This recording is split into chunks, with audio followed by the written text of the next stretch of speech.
morning. Welcome to the Board of Supervisors. Please stand and join us in the pledge. Thank you. I pledge allegiance to the flag of the United States of America and to the republic for which it stands, one nation, under God, indivisible, with liberty and justice for all.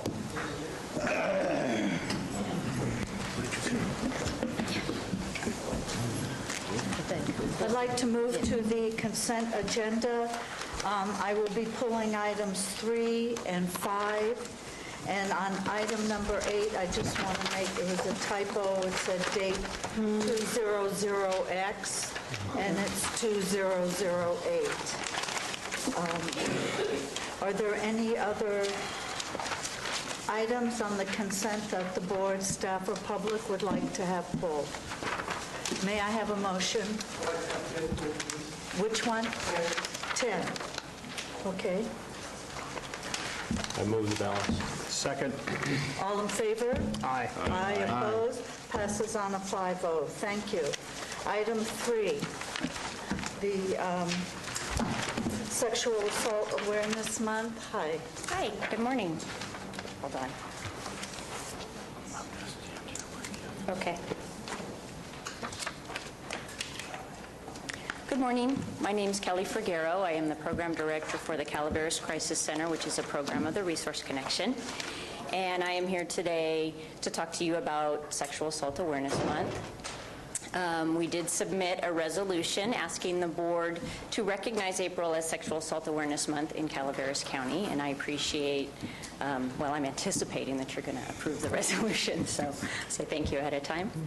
I had a few statistics that I wanted to share with you about sexual assault in Calaveras County. Unfortunately, it is an issue in this county. It's something that we don't often want to talk about, but we have to talk about it in order to keep it from happening. Between September and February, which is the first of this February, or September of 09 and February of 10, which is the first 6 months of our sexual assault grant, the Resource Connection Calaveras Crisis Center provided crisis intervention for 26 victims of sexual assault. Now, when I say crisis intervention, that means that is the first time that they ever contacted us, and it was during a crisis. They had either recently been sexually assaulted, or they were having a crisis about a sexual assault that had happened in the past. The demographics of those clients were 11 of the 26 were between the ages of 0 and 17. So you need to know that sexual assault happens to children, and it happens in this county, which is a terrible thing. 2 of the 26 were between the ages of 18 and 26. 10 were between the ages of 25 and 59, and 3 did not disclose their age. 4 of these individuals were referred by our domestic violence program. So many times, victims of domestic violence also have sexual assault issues. 7 of the 26 individuals had previously been molested during their childhood, although when they called us during this time, it was not about that issue. 8 of the 26 received accompaniment services to either the hospital or other services. So we do have a program where we accompany victims to the hospital to be with them during the sexual assault exam, when that happens, if there was a sexual assault.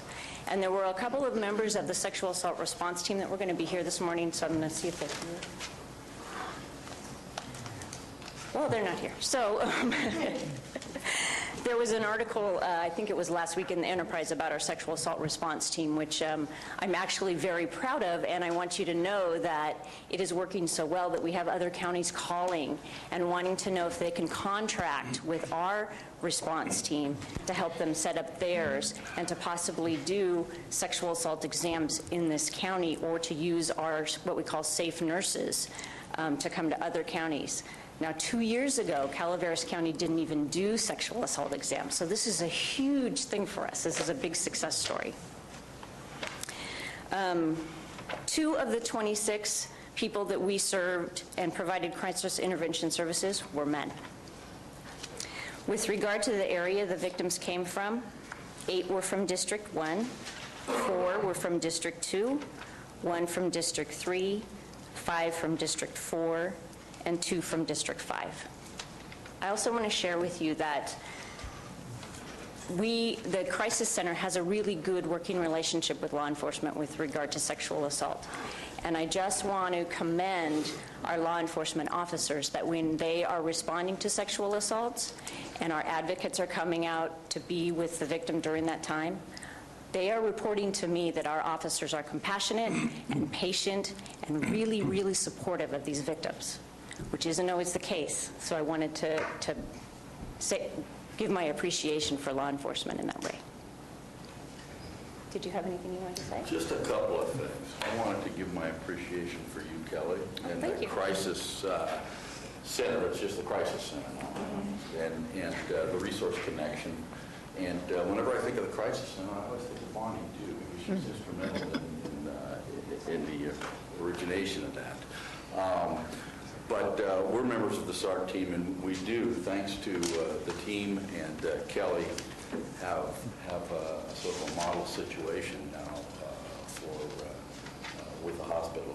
And but today we're here to raise awareness and hopefully have more of these crimes reported. A lot of them are very young people, and I just wanted to request the board to adopt this resolution, if you would. We wanted to, Jeff, but Marita pulled it. Well, there were two men here. If it wasn't such a serious item, I'd make some comment about the abuse I take from Mr. Triumph. But it is a serious item, and I entertain a motion. I would like to make that motion, be honored to do so. And I will second it. All in favor? Aye. Aye. Passes on a 5-0. Thank you. Thank you very much. Thank you. I'd like to move to item 5.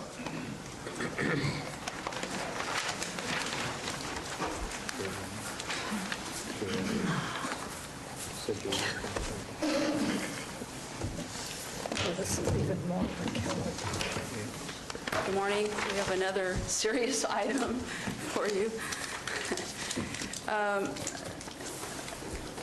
Are we reading our resolution? I wasn't sure. If you would like to, that would be Okay, appropriate. I think we will, just to share a little bit Could you of just background with identify that. yourself, please? Yep. I'm Robin Davis. I'm the Children's Services Coordinator for First Five and Prevent Child Abuse Council. And Tina Marlowe, Prevent Child Abuse Council Chair. Jennifer Gerlitz, Child Abuse Prevention Council member. Robin Bunch, Prevent Child Abuse Council member. Pat Ross, Calaveras Child Abuse Council member. Thank you. Good morning. Mikey Havestad, Prevent Child Abuse Council Vice Chair. Okay. And during Sexual Assault Awareness Month, as we heard, children are also victims of sexual assault. And so to end violence, all violence against children, we'd like to recognize April as Child Abuse Prevention Month. So a few points in our resolution. The Center for Disease Control now ranks child abuse as America's #1 public health crisis. And child abuse occurs when people find themselves in stressful situations without community resources and don't know how to cope. Also, family members and abuse survivors can carry physical and emotional scars their entire lives. Some turn to substance abuse, crime, or domestic violence, or become abusers themselves. In 2009, in Calaveras County, we did see a 9% decrease in the number of reports. We had 877. However, we had 28 more children to total 1,321 children.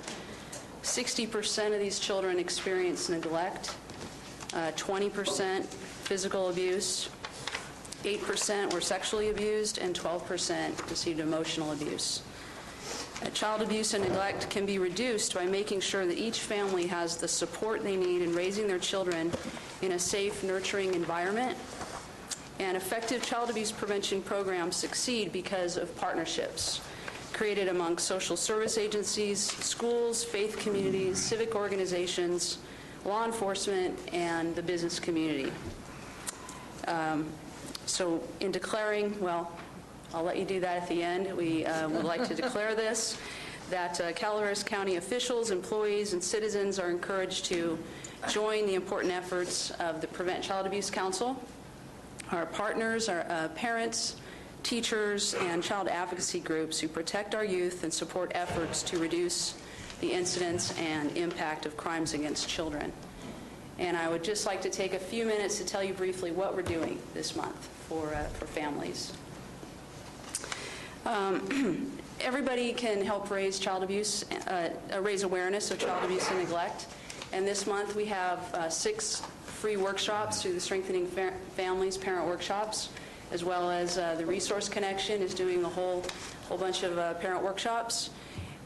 We're giving out free pins and bookmarks, and we have 22 grocery stores and businesses and agencies who will be handing these out. So we give a huge thanks to our volunteers and to these businesses. We'd like to give a special thanks to the Arc of Calaveras. They assembled 3,000 lapel pins and bookmarks. Is this music intentional? No. Thank you. And the volunteers there worked very hard to protect children because statistics show that children with special needs are at a much higher risk of child abuse. The ARC is there to support and provide services for people with developmental disabilities so they can better live and work and enjoy life in the mainstream. We also want to give a big thank you to the women in the Calaveras County Perinatal Substance Abuse Program. They decorated these trees with the blue ribbons that will go into the 12 businesses and agencies. And they also did over 3,000 of the bookmarks and pins that we'll give to you today. And children who experience trauma and violence, the probability that they can become addicted to substance abuse is very high. And so I think that these women understand that, and we really appreciate that both of these groups have helped us out. Without their work, we couldn't be doing what we're doing this month. The last thing is to tell you about our parent workshops. First 5 Calaveras and Prevent Child Abuse Council are co-sponsoring the Strengthening Families Parent Workshops. These are free for all families with children up to age 18. And we understand that parents are the child's first teacher, and we're getting new parents every month. It's a very positive and a very supportive environment, and parents are saying that they're walking away with resources that they're able to really use to deal with some of the challenges that they're facing in parenting. We have excellent trainers. We're doing 6 workshops this month on a whole variety of topics in San Andreas and in West Point, as well as La Familia Sana, which is the Healthy Family, presented in Spanish by the First 5 and Latino Partnership. The Resource Connection is also offering parent workshops and community workshops. One will be on mandated reporter training and shaken baby syndrome prevention, so that anyone in the community that wants to know how to report and how to prevent child abuse can find out this month. So First 5 and the Prevent Child Abuse Council are promoting all of these events with our community partners, with flyers in the schools.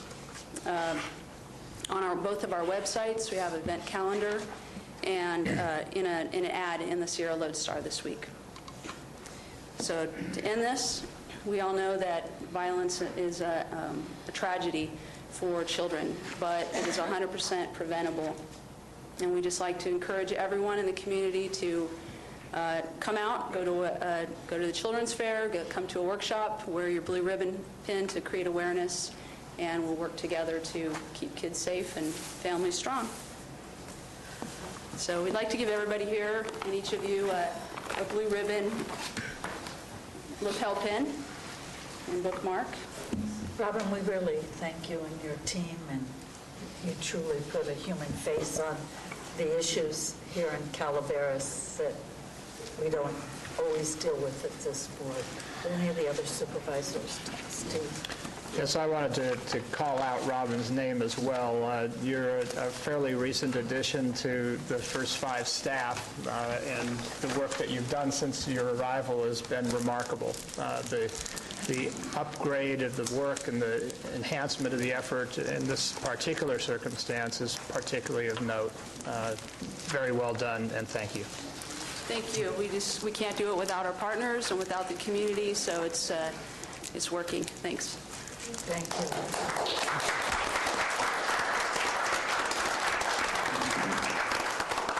I'd like a supervisor to move this resolution. I would like to move the resolution. I will second. All in favor? Aye. Opposed? Passes on a 5-0. I shouldn't have even asked if there was any opposed. Okay, item number 10.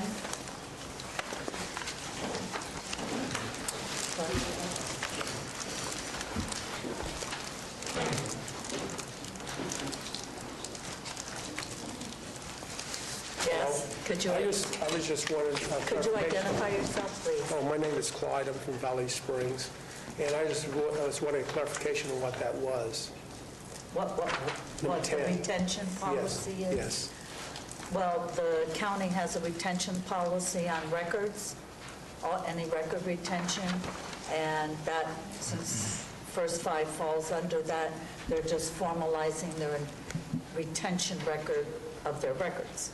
Okay. Formalizing for the record their retention policy. Karen, did I get that correct? Same question I had asked. Good morning, I'm Karen Pekarsik, First 5 Calaveras Director, and we have 30 boxes of records from First 5's inception in 1998 to today, and in the process of preparing to purge some of those records, we checked with County Council to be sure that our procedures and processes were appropriate for the county, and it was suggested that we bring our procedure to the board for your support and approval, since these are ultimately county records. Thank you. Any other questions or comments? Mr. Walensky, did you want to move this? Yes, I would. I'd like to move this approval of this policy.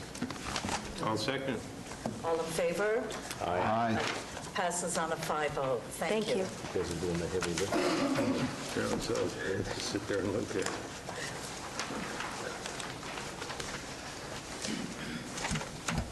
Madam Chair, before we head into the public comments, I'm looking at the audience here. I see a number of people that may be here, or it's very likely that they're here for the noise ordinance discussion, and I just want to point out that that's not scheduled to be heard by this board until 1:30. And it's everybody's certainly willing or welcome to stay and hear all these other deliberations, but we will not be taking up the noise ordinance until 1:30. By the published agenda, we cannot take it up before that point. So if you're here for that item, I would suggest that, and only for that item, I'd suggest that you come back at 1:30 and we'll take that item up. So. Thank you, Mr. Thomas. Now, following that, item 14 is being postponed indefinitely. That's for the Nordic project up in Big Trees.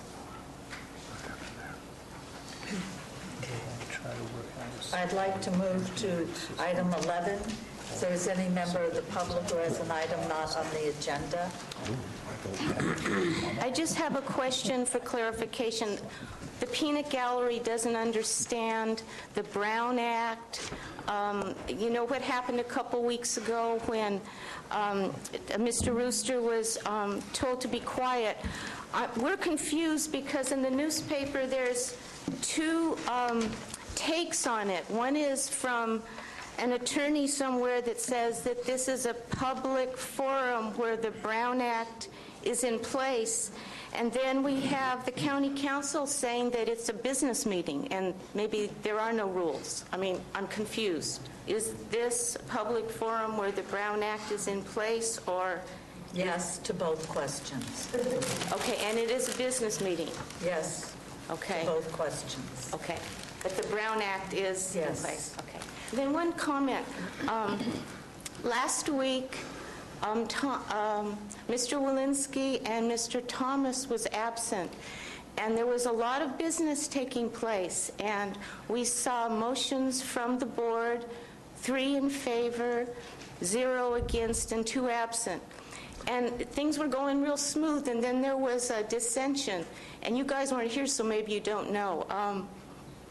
Both Gary and Marita wanted to, I don't even know what the issue was, It was pass on the something. item we just postponed. Oh, okay. And then Tom Tryon said, I would prefer to table it or postpone it because the entire board wasn't here at that time. And in my mind, you were asking the entire board to be able to take a vote on what that issue was because you were the only dissenter? Is that why that happened? You need to have a minimum of 3 votes. There were not 3 votes. As a courtesy to the item, Mr. Tryon asked that it just be moved. I just wanted to say that was really a fair and gracious thing to do because at that time, it could have been voted out? No. Oh, okay. It could have been Well, approved. I was really impressed by what you, stepping aside, Tom, and I wanted to say that heartened me. Would you write a letter to the editor and state that, Bonnie? Okay, I will, and I'm saying it in front of God and everyone today, so I was impressed. Any particular newspaper that Send it to the Sierra Sentinel.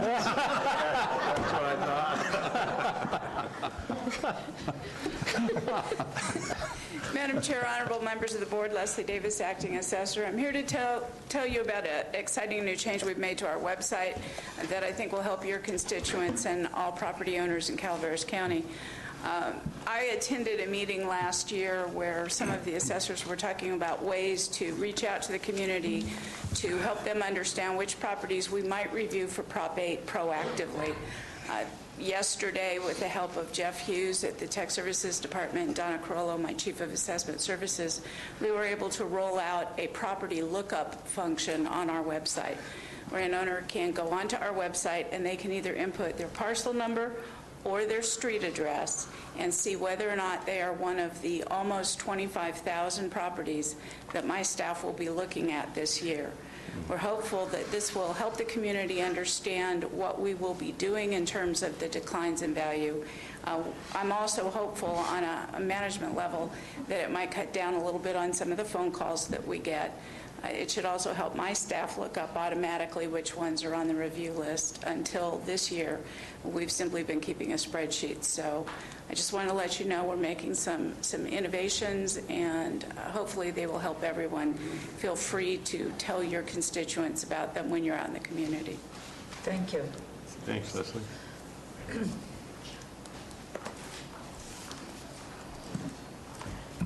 Good morning, Colleen Tracy, Health Services Agency Director. And I wanted to bring to your attention that it is Public Health Week, the first full week in April. And I'll be talking about our community walk, but I really felt it was important this year to draw attention to the department for their work on the H1N1 pandemic flu response. And I've organized a little bit of background information. You know, we're a small health department. We're only 24 people, and I expect that that may get smaller in the future. But this little health department, in partnership certainly with local school districts and with a number of community-based organizations, but I want to call out the names of some of the personnel in this department and recognize their achievements.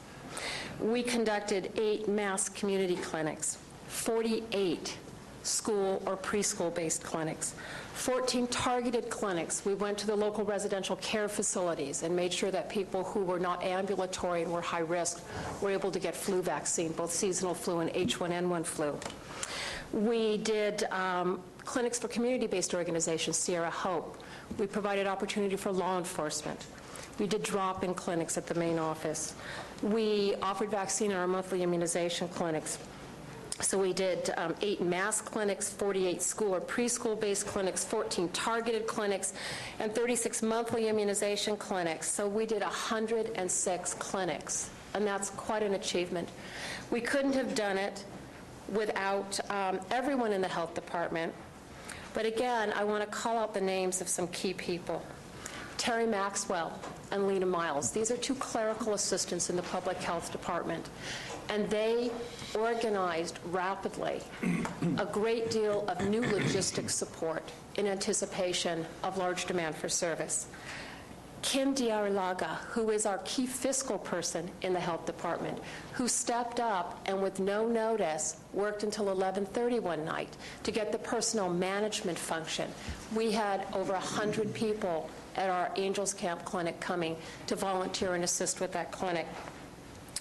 And she worked late and got it organized, and that was an extraordinary effort on her part. Linda Wynn is our nursing director. She got the school clinics organized in a very short period of time. A lot of paperwork, logistics, clerical, nursing staff coordination.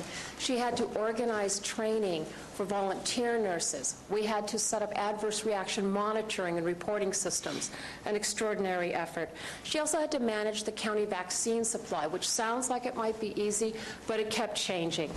Who could get vaccine? When would we receive it? There were 4 different formulations of the H1N1 vaccine this year. A great deal of training support and management support, not just for the health department, for all of the local providers who were interested in provided vaccine. These people worked many additional hours, and I mean these people worked late hours in order to get our vaccine delivery system organized and staffed. I also want to recognize Joan Mazzetti, who was our health education manager. Joan developed outreach strategies and materials in the face of ever-changing recommendations, who's prioritized to get vaccine, when will that change, etc. She also organized the department's public response. We received this season 838 calls on seasonal flu and 1,257 H1N1 related phone calls over a very short period of time. She organized and oversaw a triage system to handle those calls. She organized a hotline system as a backup if needed. She also organized and maintained the department's web page, which provided not only information for the community members, but critically for local health care providers, because the recommendations were always changing as we learned more about this flu virus and its effects. Finally, in the background of every acute communicable disease outbreak, we have Jane Luffler, our communicable disease nurse, and Dean Kaleda, our health officer. They also worked late nights, weekends, etc., organizing and coordinating infection control, case investigation, contact management, case reporting, and laboratory testing activities that are really the core of acute communicable disease control. They deserve recognition, and they have my personal thanks for the work and the long hours that they put in to keep this community safe. This year for Public Health Week, we have one primary, I think I'm going to call it our signature event. It is our 3rd annual community walk. So we're going to take a break from H1N1. There is a 3rd pandemic wave starting to evolve in some parts of the country, notably in the South, East, and in New Mexico, but not large numbers at this time. We're going to take a break from pandemic flu. We're going to get outside and we're going to walk. We hope it'll be a nice day, but if it's not, we'll have umbrellas and plan to walk anyways. I have flyers for the board. I hope you will join us. This year we have also invited local businesses in the San Andreas. We had a few people walk through and say, you know, we'd participate if we knew about it, so the flyers have gone out to local businesses. So we're really hoping to expand this from sort of a county public health celebration, take a break, take a walk, to a community in San Andreas, take a break, take a walk. Thank you. Thank you.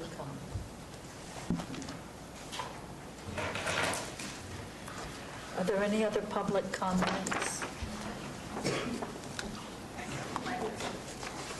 Good morning, Board, Council, Admin. This is my semi-annual visit to you based on the fact that property taxes, second installment, are due April 10th. But this year there's an added a little uniqueness because the 10th falls on a Saturday. People have until the 12th, Monday, 5 o'clock or a postmark of the 12th to pay their second installments without penalty. So there I have it. As I was standing back there at the back of the room, I came up with another quick thing that I'd like to say, too. The one item that was up was about the Child Abuse Council. We've had a flyer in the tax bills for close to 10 years now, and it's my understanding from Karen and Robin that right now, to date, for this year, the donations, which are entirely voluntary for people, are up to about $14,000, and I expect them to come further as we progress toward the 10th of the deadline. I think that's pretty special. So very few problems with them. People write separate checks. We just give them to the department that takes care of them, and it's not any impact. The council pays for the flyers themselves. So it's not, it's a really good program. So I wanted to add that. Thank you, Ms. So any questions about tax time, though, which was my real reason? Anything? So we're going to see you up here one more time on your tenure as treasurer tax collector. Well, we'll see. Somewhere by December 31st of 2010, I am retiring. You're going to be here before December 10th to remind us? Oh, well, let's see. We'll have to work on that. Thank you very much. Thank you. Thanks, Lynn. My name is Evelyn McCleskey, and I just have a question. Under 130, for that discussion, it says it's a closed session. No, it's an open session. Open. Those are 3 other items just for the board that we're listing. Thank you. You're welcome.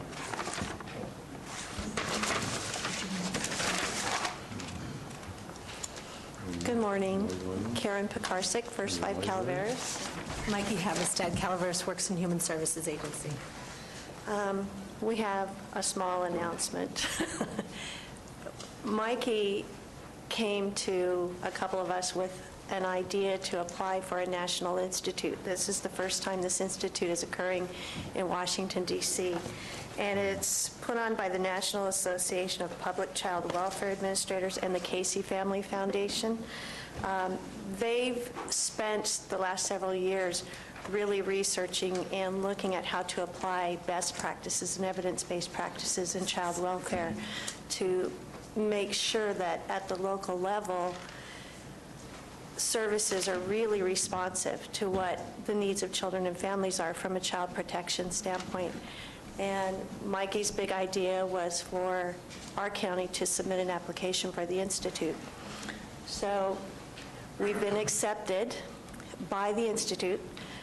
Mikey, as the Children's Services Manager, and myself, First 5 Calaveras Director, and Terry Hall, our Chief Probation Officer, will act as a team to go back to Washington, D.C. over the next several months and learn from national leaders in child welfare and change management. And we'll have the opportunity to look at national policies, look at evidence-based practices, come back, figure out what we can apply on about 14 different levels. This is going to be a heck of a lot of work. There is a lot of accountability built into this, so we'll be looking at and testing what we're doing. But we're very grateful to Mikey for the idea, and we're really proud to be chosen. Why don't you tell them how we fit in the scheme? Well, there's only 6 teams nationwide that were selected, and we were the only small rural team selected. The state of Kansas is a state-run social services agency. They were also selected. So there's certain pockets of Kansas that are small and rural, but there's also large urban pockets too. Colorado, Kansas, us, we're the only California team chosen. And Baltimore, Charlottesville, and D.C. were the other 3 teams. So to be one of 6 voices to maybe change things nationwide is humbling and exciting and intimidating, but I think we're up to it. So, on behalf of the board, truly, congratulations.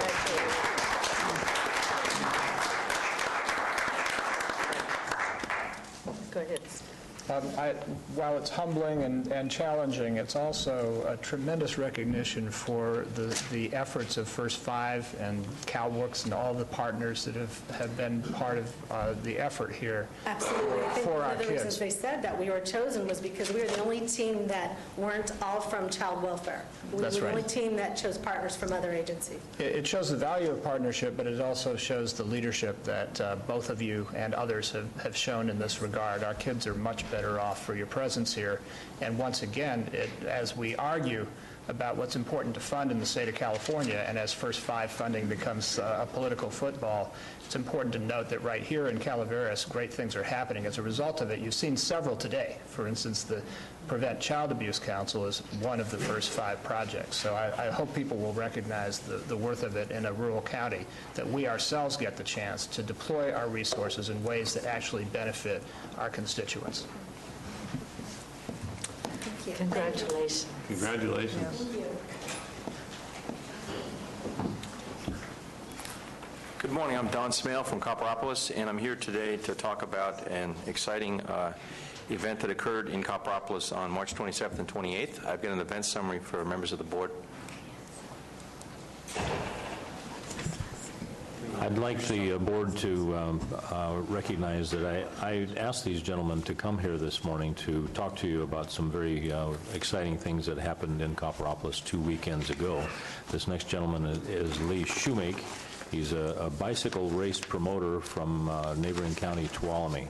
So they've got some great information for us as we look for ways to stimulate our local economy. Thank you, gentlemen. Thank you for that introduction. This was the first, we referred to it as the first annual Top Sports Cycling Stage Race.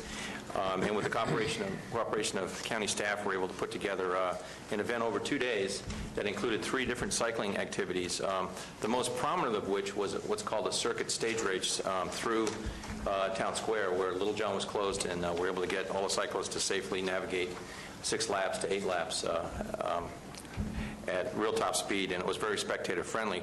Wanted to mention that we thought it was important certainly for cycling, but for the local merchants, it was another market segment that was introduced to the town, and also more importantly, some of the recent visitor research that's been done talking about trying to diversify what this county can be as a place for outdoor activities. We think this is a prime example of the kind of thing that not only Copperopolis but other parts of the county could host and really bring a whole new market segment of visitors up to our area to leave their disposable income behind. We had, I believe the lodging at Saddle Creek was all sold out for the weekend, and also several of the lodging places in Angels and Murphy's. And we expect the event to double in size within the next year as well. And now Lee wanted to make a few remarks about an upcoming event as well. Hi, good morning. A couple of things I wanted to discuss. I put on a few of these events. Here I want to do it here in the county, Tuolumne County, some in Stanislaus County. One of the differences I see from Tuolumne County to Calaveras is the permit process and the fees. I can give a direct comparison. The fee over here cost over $2,000 for this application, where Tuolumne County it costs $350. There's a couple things not mentioned in the application as well. I've been told verbally, but it's not written, so it's hard to understand.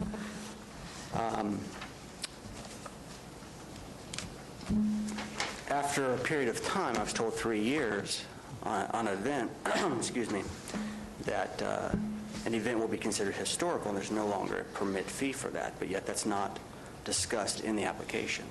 So my concern is, first of all, the cost of the permit, but also in 3 years, where do I stand on that?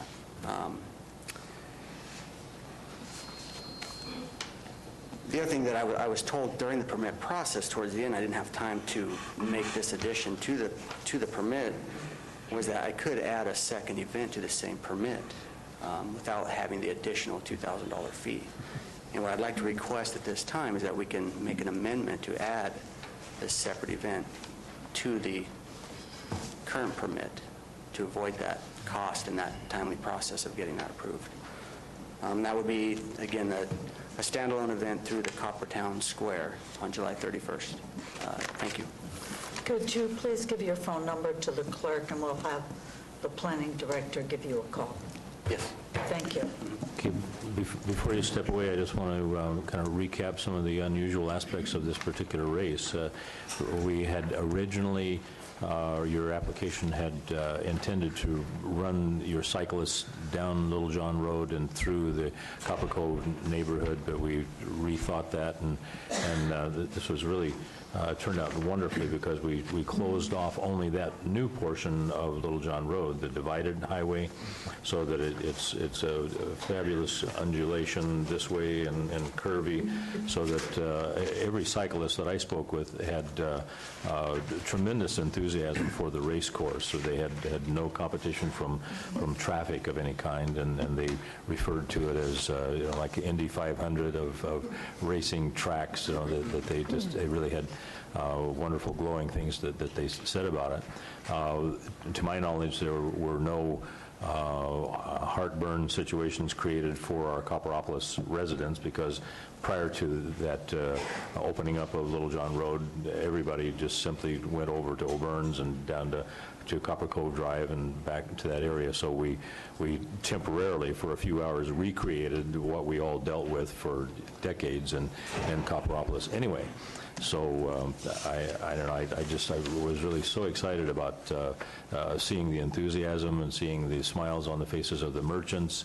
I just, if you see these photographs, I mean, it was a wonderful day. How many you had? 270 riders or so. Yeah, about.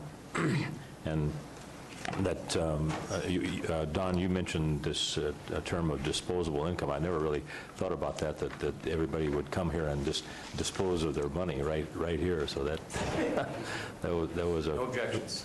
Yeah, no objections to that. But I really want to express my personal thanks for the effort that the two of you put into this, and I pledge my continued support for your efforts there.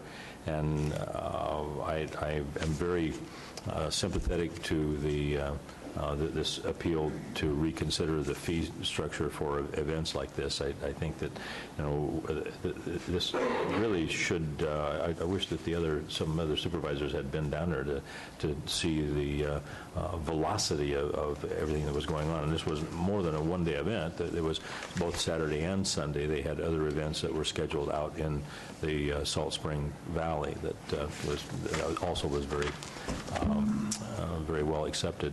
I also want to point out that Mr. Smale has really quite a remarkable position of responsibility down in our neighboring town of Stockton. You're with the Economic Development Agency down there, lives in Copperopolis, is very committed to help us improve our economy here in Calaveras County. So thank you very much for your efforts.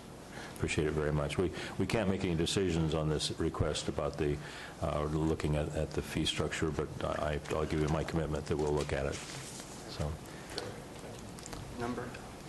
You just give her.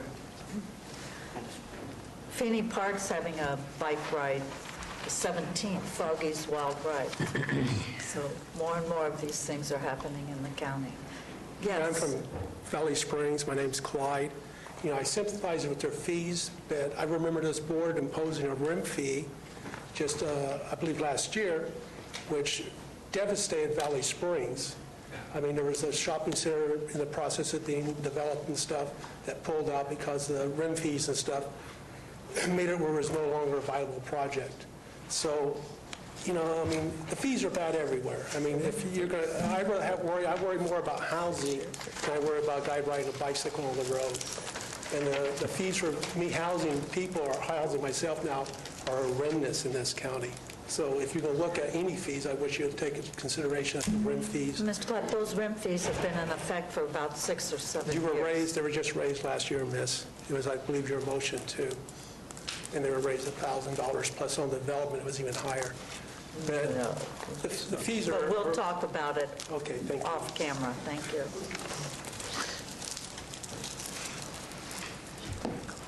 Morning. Good morning. My name is Fred Kerr, and I live at Lake Tulloch in Copperopolis. Despite the comments that Russ just made that the noise ordinance is not on the agenda until 1:30, I would just like to make a couple of comments regarding that. And, as you may recall or not, I wrote a letter in about September regarding the noise Mr. Kerr, issue. you're not going to be here at 1:30 and you want to make your comments now? Yes. Okay, thank you. Go ahead, please. And rather than reading that, I have an extra copy. I gathered Thank about you. 38 signatures.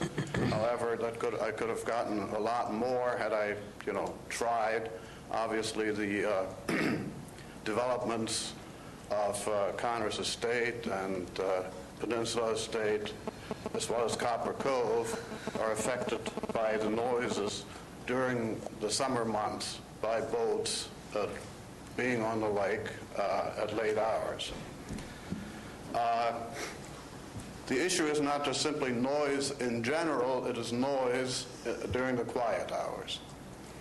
And that means about 11 o'clock, let's say, until about 6 o'clock, 11 o'clock at night till 6 o'clock in the morning.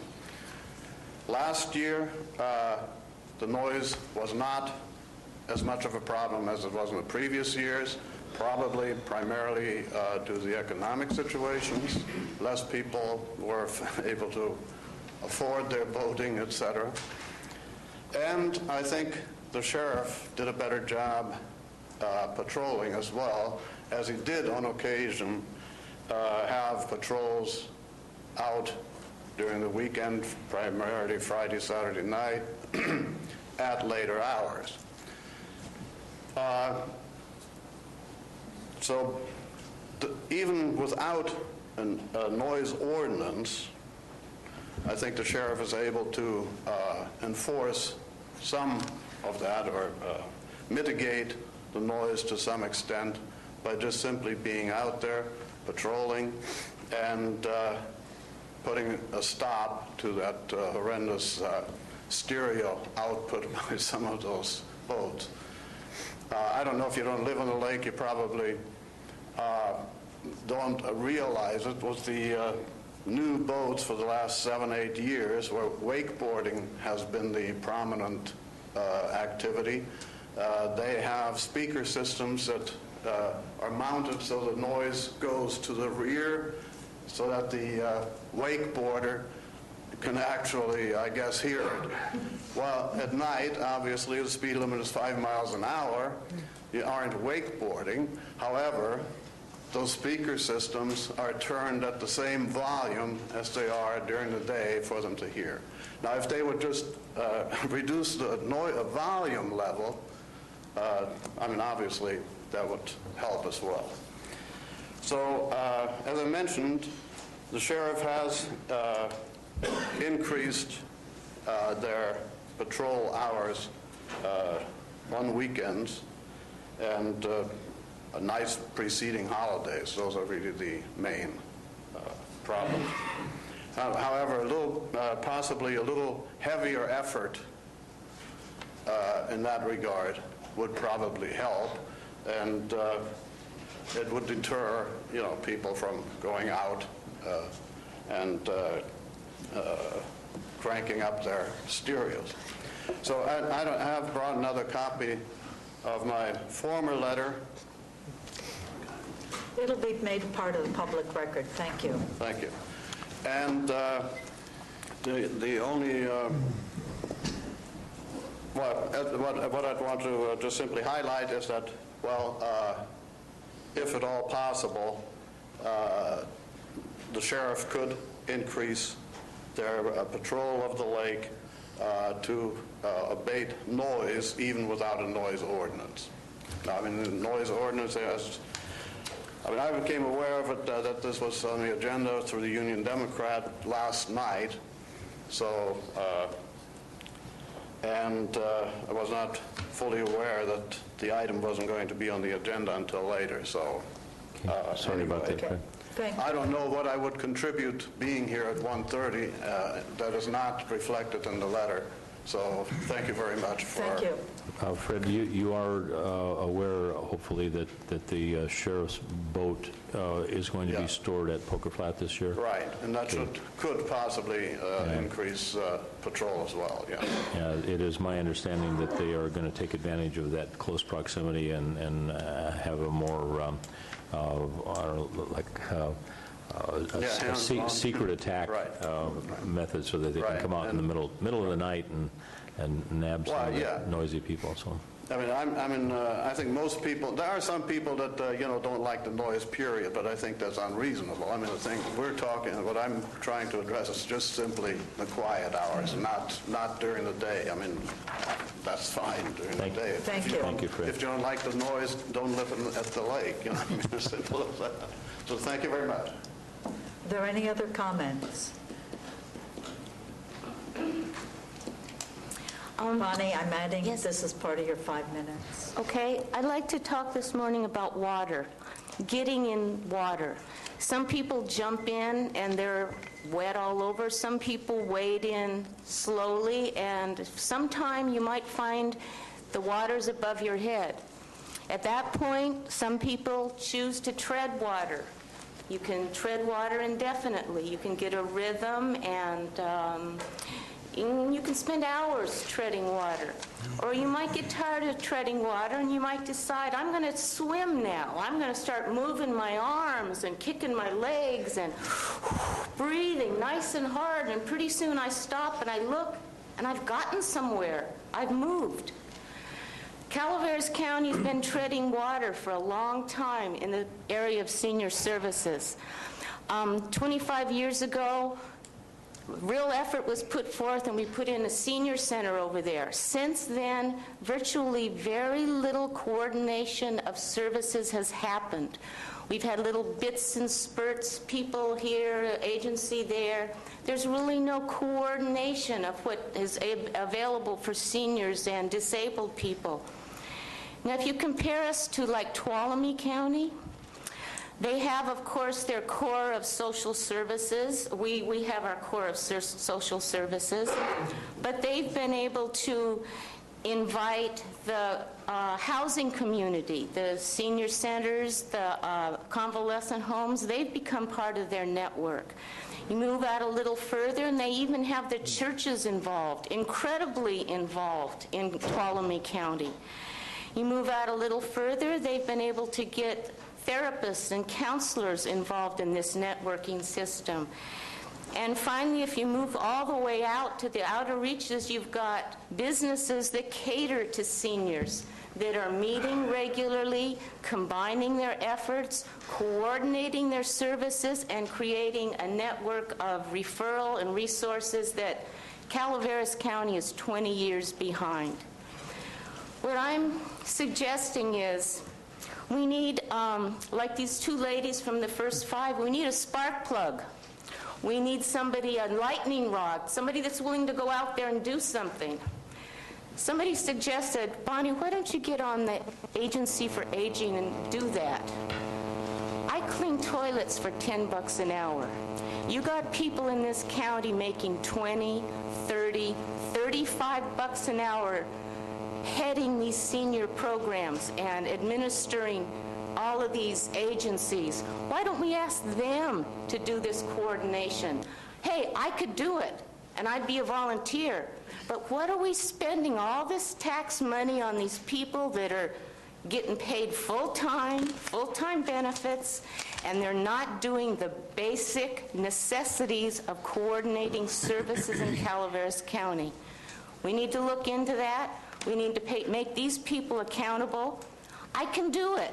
I did it before with Women's Crisis. But you know what? Next month, I'm 62 years old. I'm going on Social Security. Why am I doing something that should have been a long time ago and that I'm going to need next year myself? Thank you, Bonnie. Thank you.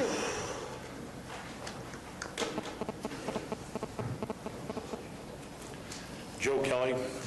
The Board of Supervisors, sitting as the Board of Equalization, is a constitutional agency exercising quasi-judicial powers delegated to it by the California Constitution with special expertise in property valuation. Because of this special expertise you possess, I ask this question of you. What is progressive real estate appraisal and property tax experience?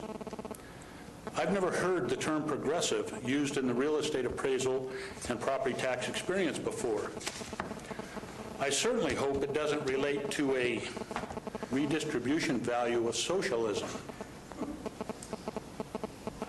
Thank you. Thank you. Morning, my name is Dave Haley. I'd like to follow up with the gentleman that spoke about the event in Copperopolis.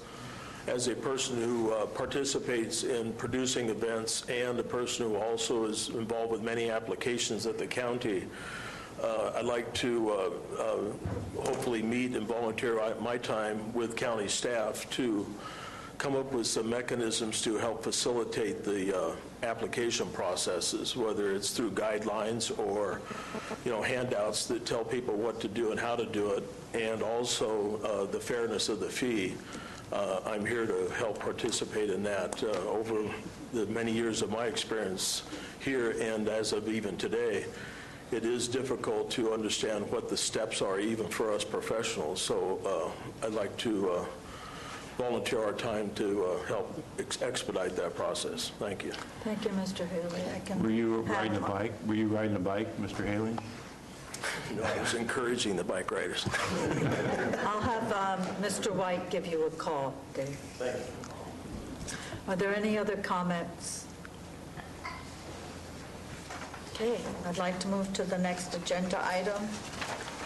Number 12, we introduced this last week. It's now an adoption with the waiving of the reading. Are there any other comments from the board or questions?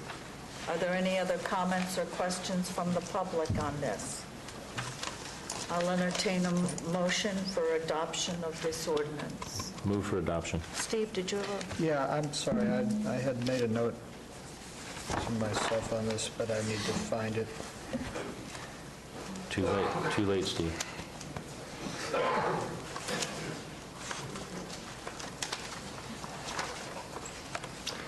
Did you have a question, Mr. Cobb? Please come up to the board, the podium. Thank you. How you doing? I'm Clyde from Valley Springs. So number 12 is on the agenda right now for public comment on it? Well, we introduced it. You were here. We're now adopting it.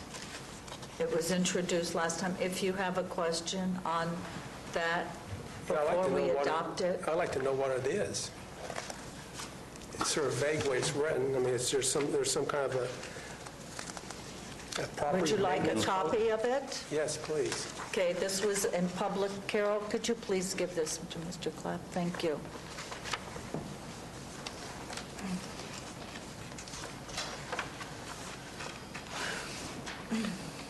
My apologies. I can't find the notes, so I'll Well, you can withdraw that. address it to Mr. Barr later. Yes, Is I it? Do you remember? Was it a change in? Yes, it was on one of the changes, but I'll defer to Okay, later. thank you. Mr. Clapp, if you have any questions on this, we did discuss it publicly when we introduced it, and you can ask Mr. Barr. May I have, if there's no other questions or comments, may I have a motion, please? I made that motion. Oh, thank you, Mr. Thomas. Is there a second? I'll second. Okay, all in favor? Aye. Opposed? Passes on a 5-0. Thank you. Move to item number 13. Mr. Garcia.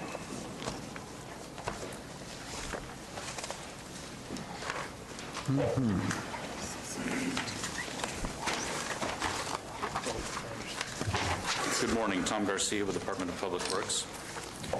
The item here before you this morning is a rejection of all bids for the ARA rehabilitation project to the county bid. A couple of things. Give you a brief synopsis of what occurred. The county went out to bid with this, with one of the first ARA projects in the region. The bid package and specs were prepared by county staff and reviewed by Caltrans. Bids were opened on February 26. We received 4 bids ranging from approximately 1 to just over 1.2 million. The lowest apparent bidder was George Reed. The second lowest apparent bidder was Tykert Construction. During the bid review process, some discrepancies surfaced. One of the items discovered by staff during the bid review process were specific requirements on ARA projects which were not on other road rehabilitation projects. Those specific requirements were not included in the specifications or the bid package that went out for the ARA roads. This was despite review by both county staff and Caltrans. This was one of the first projects to go out. The additional requirements involve reporting activities by both the contractor and Caltrans, the contractor and the county. This was done for accountability, and it was one of the requirements by the president when he signed the bill that these have to be included in the projects. These additional requirements are in this small supplement, which we will, well, moving on. Let's see, the county staff is requesting the board to reject all bids so the new requirements can be put into the bid package, at which time we'll go out to bid again. We're prepared to go out to bid as soon as the board, if the board takes action today, then we're prepared to go out this afternoon for bid again. The federal guidance is for a 3-week bid period. We will be prepared to come to the board again for an award immediately after that 3 weeks. There's also possibility of shortening that 3-week period, as that's guidance by the federal government. This would be the second time this project has gone out, so we might see if we can get concurrence with Caltrans to go down to 2 weeks. And I'd be glad to answer any questions. Are there any questions of Mr. Garcia? You know we received the letter